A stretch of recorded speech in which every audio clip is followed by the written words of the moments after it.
In the late 1990s, a place known more for cobblestone streets and cafe chatter than bloodshed became the stage for something unthinkable. Quebec, proud and prosperous, slipped into chaos as bombs ripped through neighborhoods and gunfire echoed in broad daylight. Ordinary families lived in fear, never knowing if the next target might be a rival gangster or an innocent child. At the heart of it all was an ambition so ruthless its full truth wouldn't be revealed until the very end. The spark in a peaceful province. Quebec in the early 1990s was not the place anyone expected to see a war unfold. Known for its vibrant culture, historic cities, and prosperous industries, the province was far removed from the chaos of organized crime battles that dominated headlines in New York, Chicago, or Los Angeles. For most citizens, biker gangs were background noise, a rough presence at bars, loud motorcycles at rallies, but nothing that disturbed the rhythm of daily life.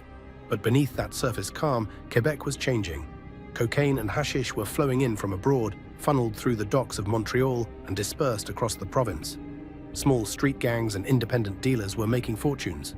And above them, two shadowy forces loomed: the Montreal Mafia, which controlled smuggling routes and union politics, and the outlaw motorcycle clubs, who provided muscle and distribution. The uneasy balance of this ecosystem meant everyone had a slice of the pie, until one group decided they wanted it all. The Hells Angels had already earned a fearsome reputation in Canada. Their bloody purge of the Laval chapter in 1985, known as the Lennoxville massacre, showed that they were willing to kill their own members if loyalty faltered. That massacre not only solidified their dominance, but also sent shockwaves through the criminal underworld, warning anyone who dared to cross them. By the early 1990s, the Angels were positioned as the dominant force in Quebec's biker scene. But their ambition extended beyond simple respect. They wanted monopoly.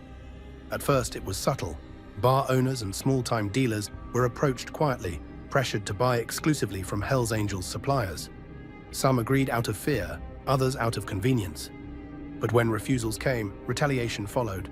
Fires burned down establishments, families received threats. The message was unmistakable: cooperate or disappear. Still, resistance lingered. Among those unwilling to bend was a rival motorcycle club with its own ambitions: the Rock Machine. Formed by Salvatore Cazzetta, a man who once had close ties to the Hells Angels, the Rock Machine represented more than just another gang. They were an organized, disciplined, and well-connected force with business interests across Montreal. Their independence made them dangerous. Their allies made them even more so. What no one yet realized was how quickly the friction between these two groups would ignite. In the summer of 1994, the uneasy peace shattered. A Hells Angel was gunned down in his own repair shop. Another attack followed within hours, and then a foiled bombing attempt exposed just how far the rivals were willing to go. The first shots had been fired, and they marked the beginning of a conflict that would turn quiet streets into battlegrounds. Quebec was about to become the stage for the deadliest biker war the world had ever seen. And while the public read headlines about bombs and shootings, very few understood what fueled this sudden eruption of violence. It wasn't random chaos, it was the spark of a plan years in the making, a plan with one man's ruthless ambition at its core. The making of Mom. Long before Quebec's streets echoed with explosions, before headlines called him the most feared biker in Canada, Maurice Boucher was just another boy in a crowded working-class family. Born in 1953, his upbringing carried all the seeds of what he would later become. His father was a construction worker, a hard man with a violent temper and a drinking problem. His mother, by contrast, was gentle, nurturing, and protective. To young Maurice, she was the one source of warmth in a home otherwise filled with fear. 8 children crowded that household, and discipline came in the form of fists. His father's beatings taught him early that power flowed from violence. He carried that lesson with him into school, where teachers described him as indifferent, a boy who lacked focus, who drifted between classes and streets with no real drive except rebellion. By 9th grade, he was gone. Dropping out coincided with another development: drugs, alcohol, marijuana, cocaine, LSD. Boucher experimented with all of them. Addiction took hold fast. He wanted excitement, not stability, and his substance use reflected that. By 19, he was desperate enough to commit armed robberies just to keep himself supplied. He robbed a convenience store for $300, then broke into homes, stealing cigarettes and small cash. Inevitably, he was caught. Sentenced to 6 months, he got his first taste of prison, a place he'd come to know all too well. Prison didn't rehabilitate him, it refined him. Guards and other inmates alike noted his lack of empathy, his cold detachment. A police psychologist who evaluated him at the time called him ambitious yet emotionally barren. "He wants wealth without work," she wrote, noting how he rationalized violence as a natural solution to problems. After his release, Boucher drifted again, working briefly in factories but never holding a steady job. His real focus lay elsewhere. He gravitated toward outlaw bikers, men who shared his taste for drugs, rebellion, and easy money. In the late 1970s, he joined a small white supremacist biker gang called the SS. This wasn't the Nazi elite force, but a crude group of working-class men who thrived on intimidation and petty crime. Their activities ranged from drug dealing to beating up immigrants in Montreal. It was here that Boucher discovered something. He had a natural talent for leadership. He wasn't eloquent, some even mocked his inability to string words together in public, but he had presence. He could intimidate, charm, and command through sheer force of personality. Members followed him because they feared him, and that fear translated into respect. During this period, Boucher struck up a friendship with Salvatore Cazzetta, another rising figure in Quebec's biker scene. The two men shared ambitions and bonded through their violent exploits. Their paths, however, would one day diverge in ways neither could imagine. One joining the HELLS Angels, the other founding the Rock Machine, the very group that would one day stand in Boucher's way. By the early 1980s, Boucher had established himself as more than just a street thug. He was building a reputation as a man to be feared. He smiled for cameras at funerals, basking in the twisted publicity even when he had nothing to say. He was learning the theater of crime, the power of image and myth. What no one yet saw was how far he was willing to take that lesson. The boy who had grown up with fists as lullabies was preparing to carve out his empire with the same brutal logic: violence as destiny. Violence as a lesson. If Boucher's childhood taught him that violence was unavoidable, his early years in crime convinced him that violence was also useful. The line between necessity and strategy blurred quickly. Each time he returned to prison, each time he came back to the streets, his understanding of how the world worked grew sharper and darker. By the mid-1970s, Quebec's underworld was a patchwork of small gangs, each staking claims in bars, pool halls, and construction rackets. These were not empires, just fiefdoms. But even in this fragmented landscape, brutality carried weight. Men who could command fear ruled over those who hesitated. Boucher understood this better than most. His father's union had been under the thumb of André Desjardins, a union boss tied to the Montreal mafia. Desjardins ruled not with policy, but with fists, bribes, and intimidation. As a boy, Boucher had watched workers fall in line under Desjardins' orders, no matter how unfair or corrupt. The lesson stuck. Men respected fear more than fairness. When he joined the SS biker gang, violence wasn't just an initiation, it was the currency. Members carried out beatings on immigrants and rivals. Boucher, stoned half the time, still stood out for his sheer willingness to inflict pain. Fellow bikers described him as reckless, even unhinged. But that recklessness made him valuable muscle. Leaders sent him when they wanted someone intimidated, and he delivered.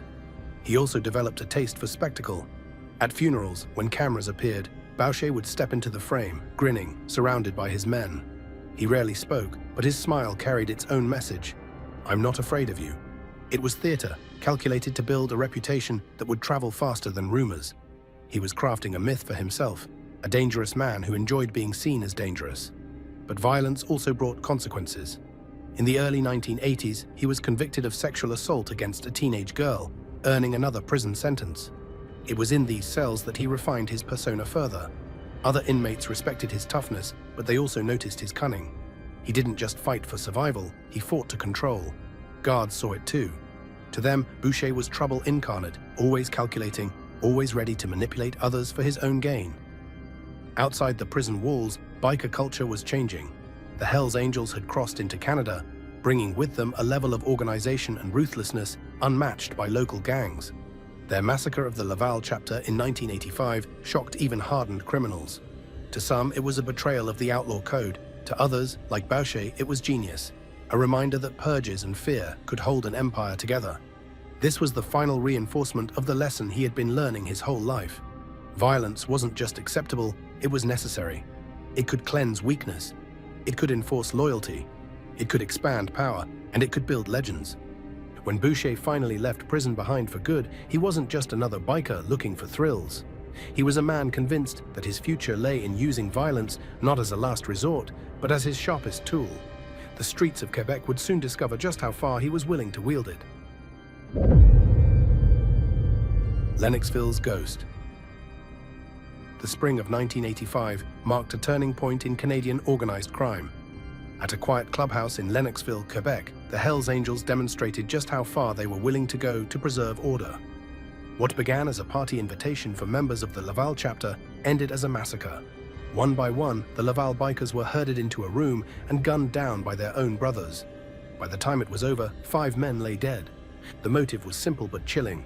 The Laval chapter had become unruly, unpredictable, and too noisy for the comfort of the organization's leadership. They stole from allies, ignored rules, and drew police attention like moths to flame. Rather than tolerate the risk, the Angels chose the nuclear option: eliminate them. Overnight, the Hells Angels proved they would sacrifice their own without hesitation if it served the bigger picture. News of the Lennoxville massacre spread like wildfire. Even in the underworld, where loyalty was often fragile, there was an unwritten code. You didn't kill your brothers. The Angels shattered that illusion, shocking allies and rivals alike. To many, it was proof the Angels were too ruthless to be trusted. Among those most disgusted was Salvatore Cazzetta, who had been circling the Angels with an eye toward joining. The massacre changed everything. Instead of patching over, Cazzetta founded his own gang, the Rock Machine. His decision would set the stage for the bloodbath to come. Maurice Boucher, however, saw the Lennoxville massacre differently. Where others saw betrayal, he saw brilliance. He admired the cold efficiency, the willingness to cross boundaries no one else dared. To him, it was not cowardice, but strength. He concluded that the Hells Angels were not just another gang, they were the future. When the offer came, he didn't hesitate. In 1986, Boucher became a full-patch member of the Montreal chapter. That choice would alter Quebec forever. Boucher's loyalty to the Angels was not blind. It was calculated. He recognized that aligning himself with the world's most infamous biker club gave him access to an international network, resources far greater than any local gang, and a reputation that traveled farther than bullets. Within a year, he was climbing the ladder.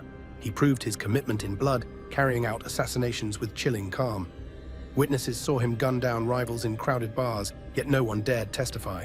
Fear alone was enough to protect him. But the Lennoxville ghosts lingered. Survivors of the purge turned informant, their testimony sending dozens of Angels to prison. Leadership positions opened, and Boucher was ready to fill them.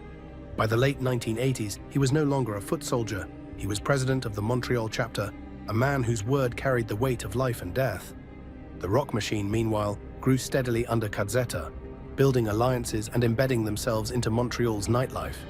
Their very existence was a rebuke to the Angels' monopoly.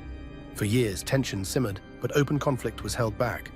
The two former friends, Cazzetta and Boucher, were now leaders on a collision course. When the first shots finally rang out in 1994, it wasn't just a gang war, it was the ghost of Lennoxville returning to haunt Quebec, demanding a blood price for choices made nearly a decade earlier. Rock Machine rises. While Maurice Boucher was cementing his rise inside the Hells Angels, his old ally Salvatore Cazzetta was busy forging an alternative vision. Outraged by the Lennoxville massacre, Cazzetta swore he would never ally himself with men capable of murdering their own. Instead, alongside his brother Giovanni, he founded the Rock Machine, a gang meant to stand outside the Angels' shadow and carve its own empire. The Rock Machine quickly established itself in Montreal, using bars, nightclubs, and strip joints as fronts for drug trafficking. Unlike the Angels, they were careful not to draw unnecessary attention. They cultivated a reputation for discipline, preferring business-like dealings to chaotic violence. That approach made them attractive allies to businessmen and independent dealers who feared the Angels' heavy hand. Soon, the Rock Machine became a sanctuary for those unwilling to surrender to Angel dominance. The Cazzetta brothers were more than just bikers, they were connected.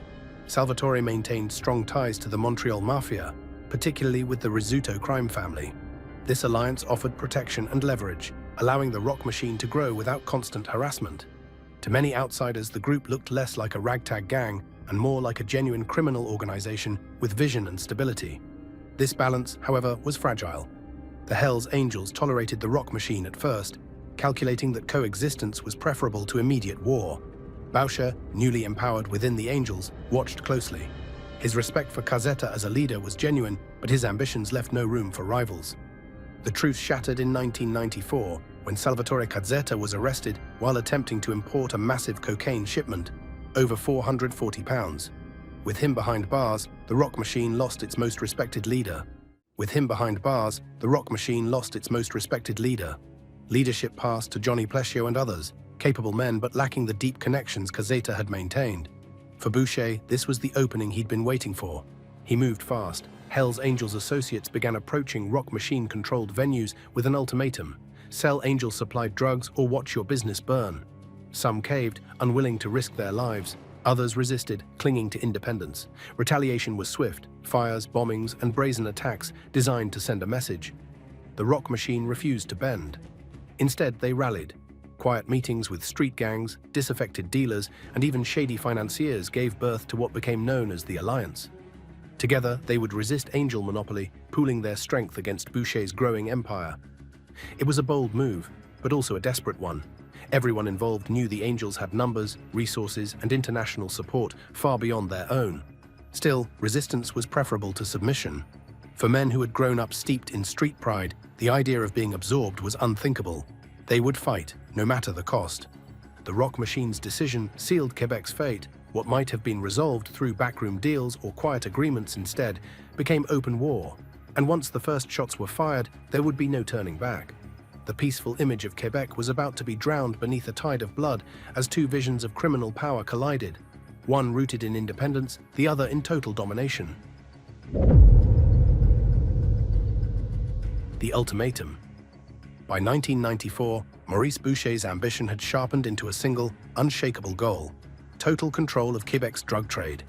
He was no longer satisfied with being just another player in a crowded field. For the HELLS Angels to become the unrivaled kings of the underworld, every gram of cocaine, every pill, and every ounce of hash sold on the streets would have to pass through their hands.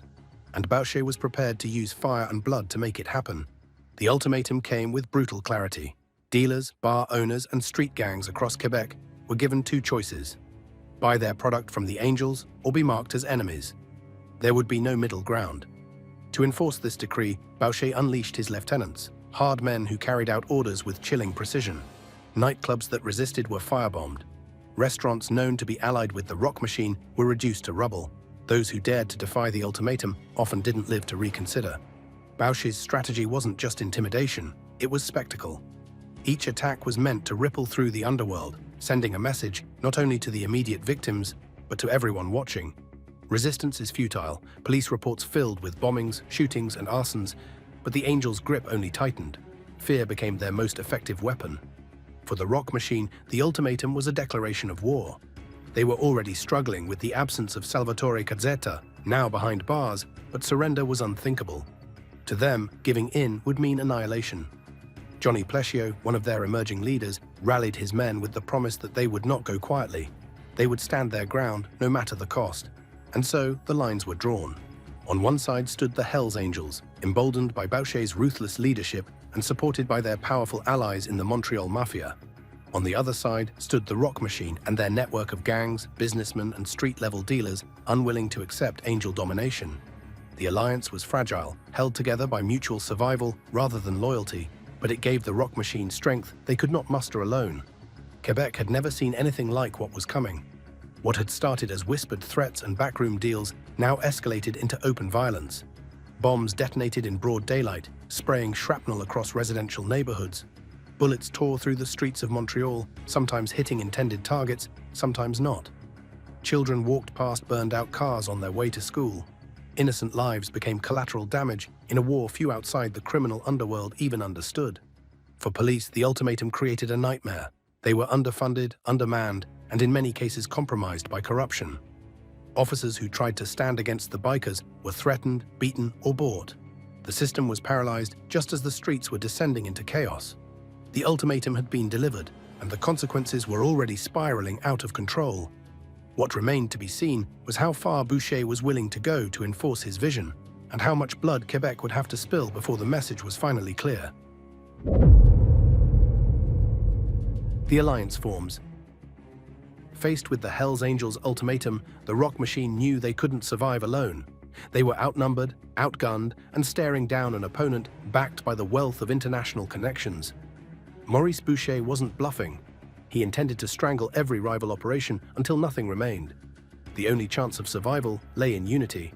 And so, in smoky backrooms and dimly lit bars, the resistance began to organize. The rock machine reached out to anyone with reason to resist.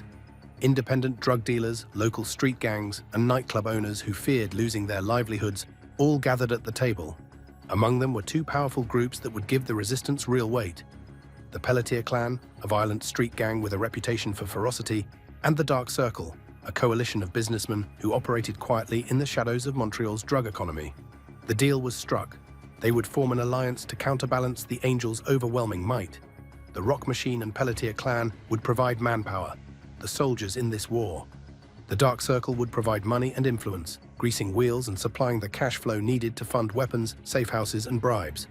For the first time, the Hells Angels faced not just one rival gang, but a coalition determined to block their monopoly. To the public, nothing seemed unusual yet.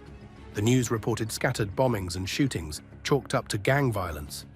But behind the scenes, the alliance's formation was a declaration of war. Everyone involved understood the stakes. There would be no peace treaty, no coexistence. Either the Angels would crush the alliance, or the alliance would bleed the Angels until they retreated. The fragile unity wasn't without tension. Some members of the alliance feared betrayal. After all, in the criminal underworld, today's ally could be tomorrow's executioner. The Dark Circle, with its shadowy businessmen, remained a mystery even to their partners.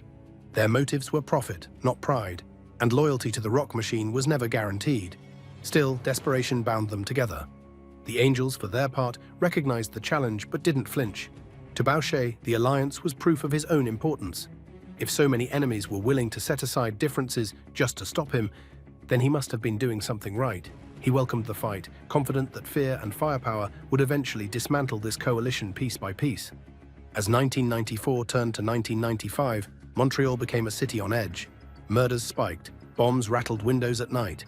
The Alliance struck first blood in open defiance of Angel dominance, assassinating members and targeting Angel-controlled businesses. In retaliation, Boucher's lieutenants unleashed their own wave of attacks. Suddenly, everyday citizens found themselves walking through war zones disguised as neighborhoods. The Alliance had been formed out of necessity, but what it unleashed was chaos. Quebec's streets, once known for cafe chatter and late-night jazz, now echoed with gunfire. The Biker War had begun in earnest, and no one, neither the Angels, the Alliance, nor the police, could control what was coming next. Day 1. Blood in Montreal. The summer of 1994 would go down as the moment when whispered threats turned into open bloodshed. On July 13th, 3 Rock Machine members walked into a Montreal motorcycle repair shop owned by a Hells Angels member. They didn't argue, didn't issue warnings. They simply opened fire, killing the man in his own business.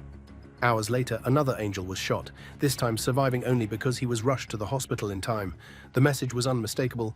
The Rock Machine and their allies were ready to fight. The very next day, police foiled a bombing attempt targeting a Hells Angels clubhouse in South Shore.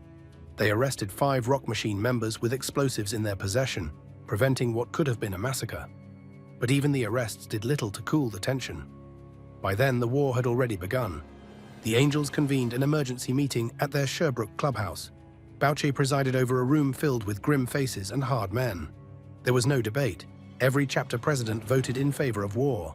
The ultimatum had been answered, and now retaliation was inevitable. That very night, a Rock Machine member was gunned down in downtown Montreal.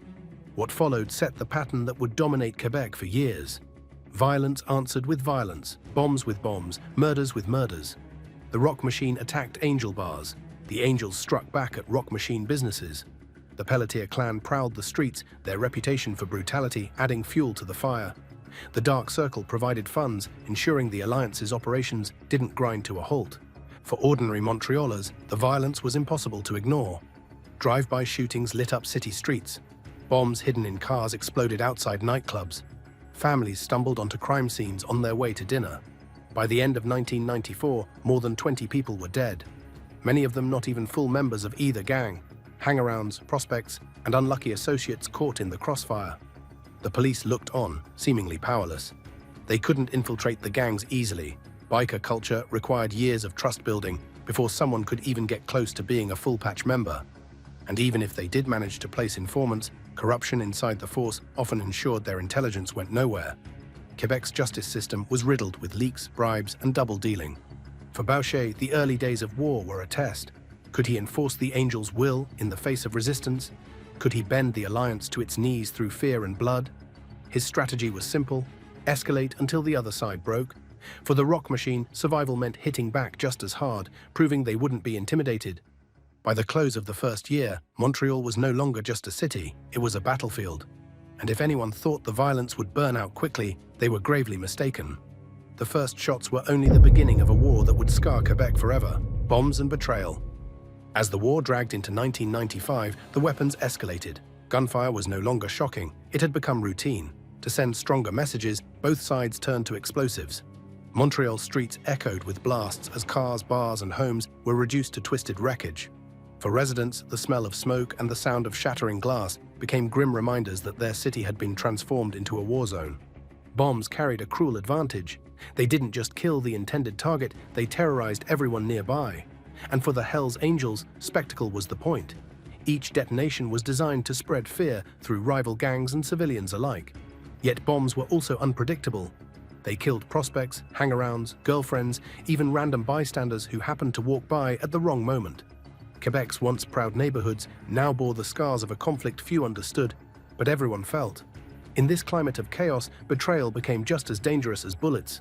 Alliances forged in desperation began to fray under the strain of constant violence. The Dark Circle, those shadowy businessmen funding the rock machine, grew restless. For them, this wasn't about pride or brotherhood, it was about profit. As the war dragged on, profits fell and fear grew. Some began quietly negotiating with the Angels, slipping information across the line in exchange for survival. The Angels themselves weren't immune to paranoia. Maurice Boucher knew that corruption worked both ways. If he could bribe police officers, others could too. He suspected leaks within his own ranks and demanded absolute loyalty from his men. When doubts arose, the consequences were often fatal. Full patch members who hesitated or disobeyed vanished, their bodies dumped in rivers or left as grisly warnings. Meanwhile, the rock machine found betrayal lurking in their own ranks. Some members, terrified by the Angels' sheer force, flipped sides. Others sold information to the police, hoping to save themselves if the alliance collapsed. Every defection weakened morale and made trust nearly impossible. As one rock machine member later admitted, "We never knew if the man next to us would be alive tomorrow, or if he'd be the one pulling the trigger on us." The paranoia wasn't unfounded. Police informants began feeding intelligence to the RCMP, and whispers spread of double agents embedded deep inside both organizations. Every raid, every foiled attack raised suspicions that someone was talking. Each gang hunted shadows, unsure who the real enemy was, the rival across the street or the brother at their side. For civilians, betrayal was just another layer of fear. Shopkeepers never knew if the young men drinking at their counters were loyal soldiers or marked men about to be targeted. Parents kept children inside, terrified that another bomb might explode on their block. The war was no longer just between bikers, it was seeping into the daily lives of ordinary Quebecers. By the end of 1995, the death toll had risen sharply, and the betrayals had left scars deeper than bomb craters. The war was no longer about territory alone, it was about survival. And as the paranoia grew, the violence would only spiral further, dragging everyone into its vortex. Police in the crosshairs. By 1996, Maurice Boucher no longer saw the police as neutral referees struggling to contain chaos. He saw them as enemies, obstacles to his dream of monopoly, meddlers who dared to pry into the affairs of the HELLS Angels. And in a move that shocked even hardened criminals, he decided they should be treated like any rival gang, targets for elimination. The first strike came without warning.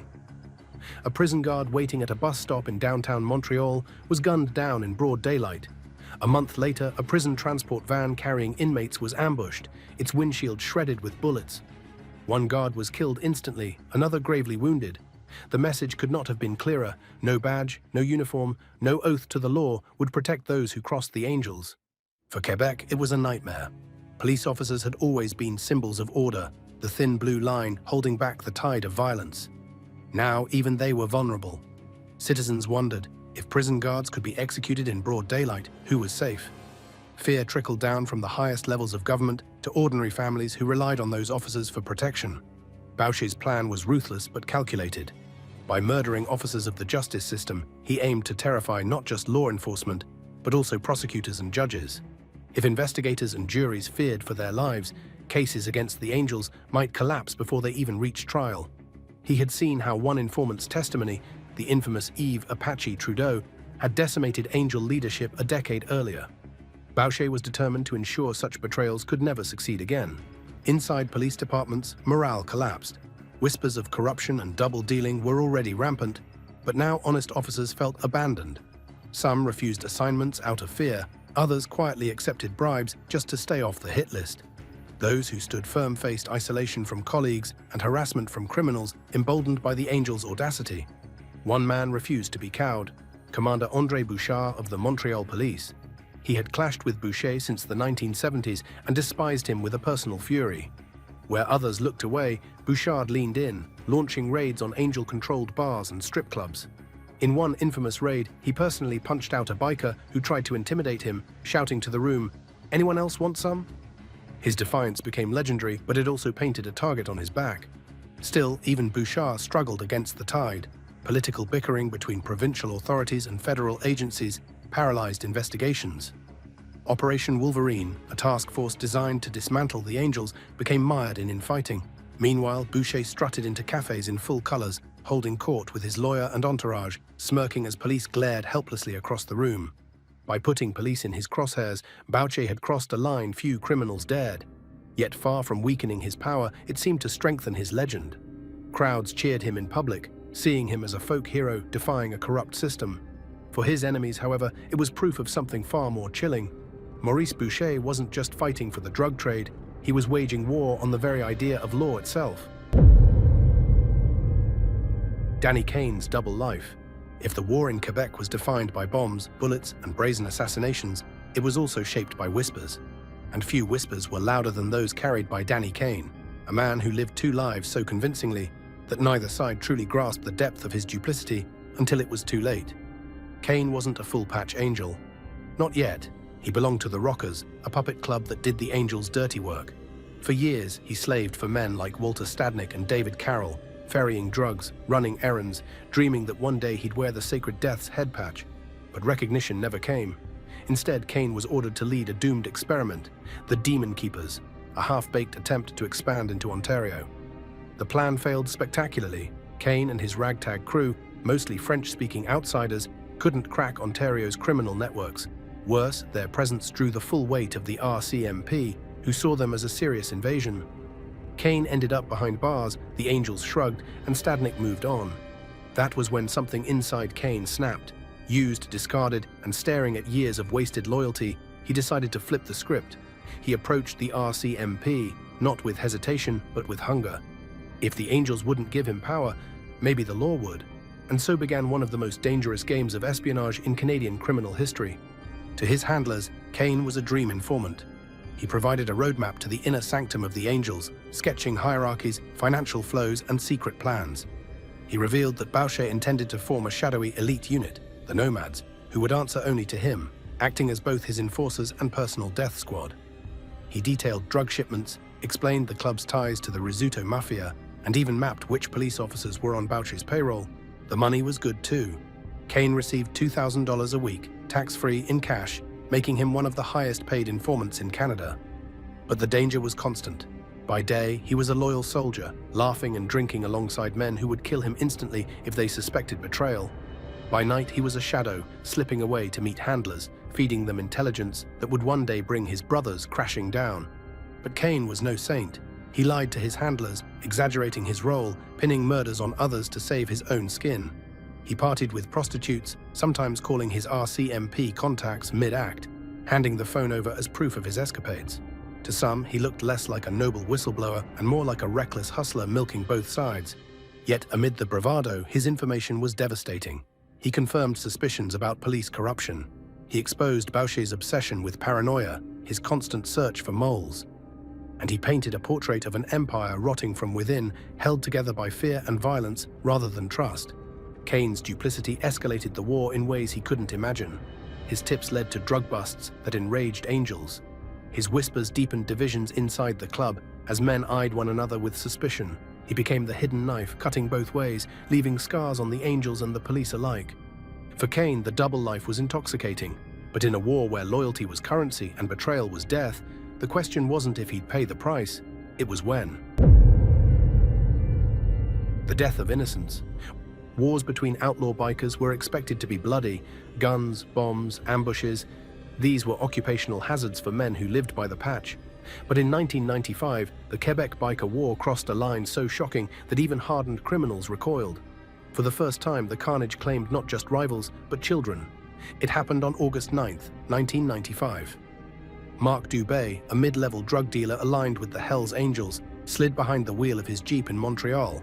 He had no idea a bomb had been hidden beneath his seat, its trigger waiting for the press of a button.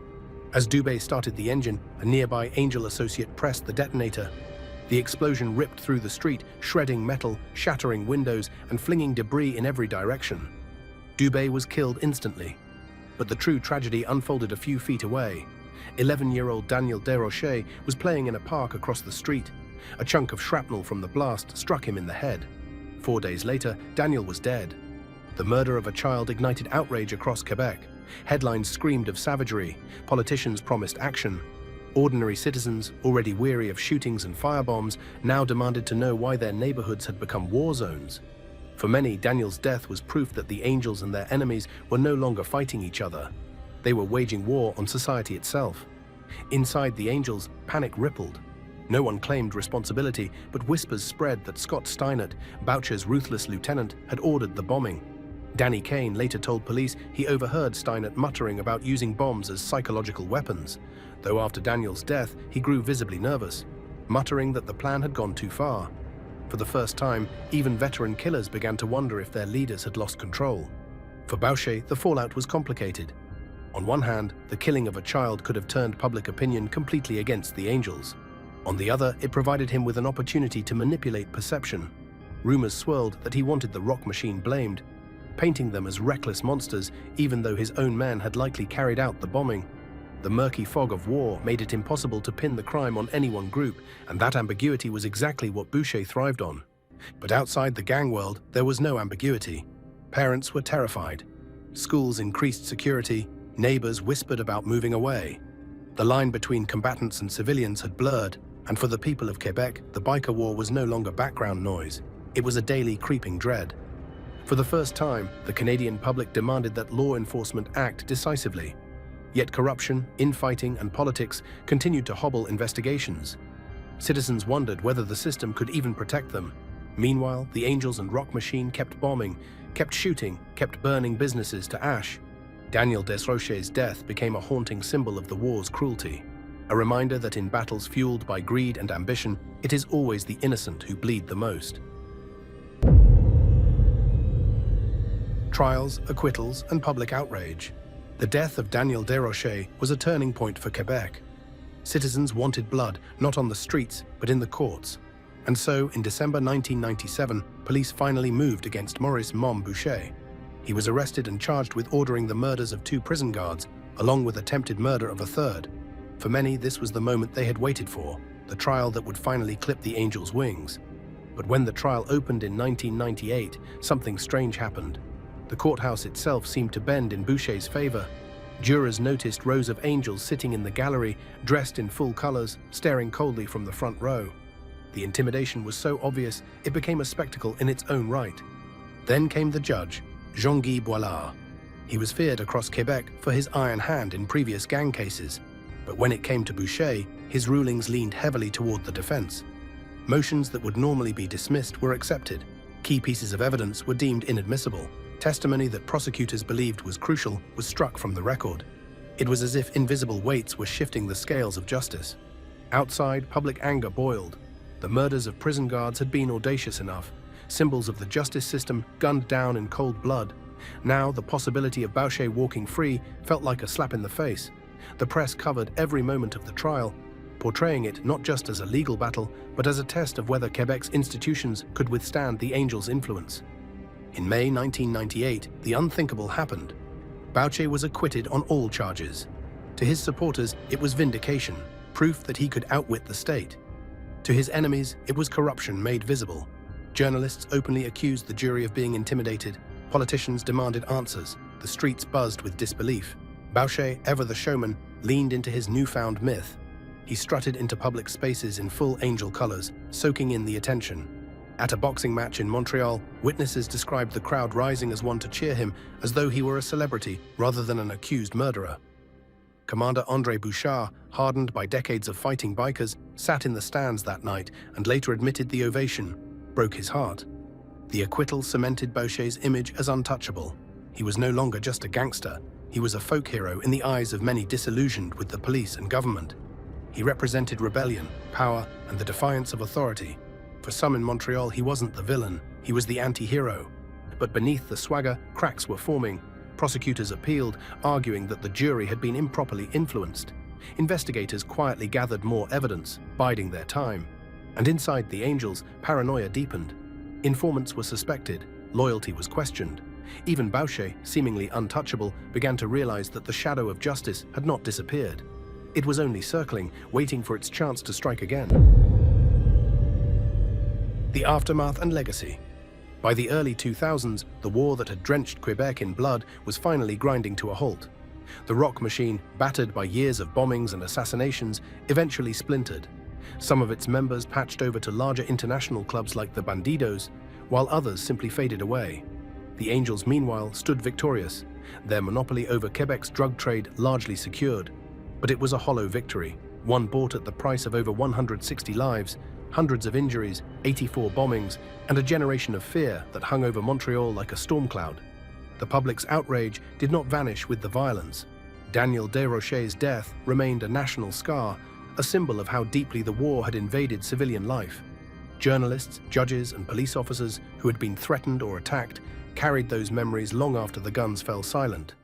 For families who lost loved ones, whether they were bikers, bystanders, or officers, there was no closure, only unanswered questions about why the war had been allowed to rage so long.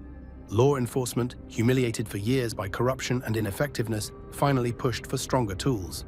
Inspired by the US RICO laws, Canada introduced tougher anti-gang legislation in 1997 and expanded it further in the 2000s. The Biker War, for all its destruction, forced a reckoning that reshaped Canadian criminal justice. No longer would outlaw motorcycle clubs be dismissed as rowdy misfits. They were recognized as sophisticated organized crime groups, and the law began treating them as such. But even with new laws, the scars remained. Montrealers remembered the constant fear, avoiding certain streets, steering clear of biker bars, worrying that the next bomb might take them or their children. The Angels' image, once cloaked in rebellious mystique, had hardened into something darker.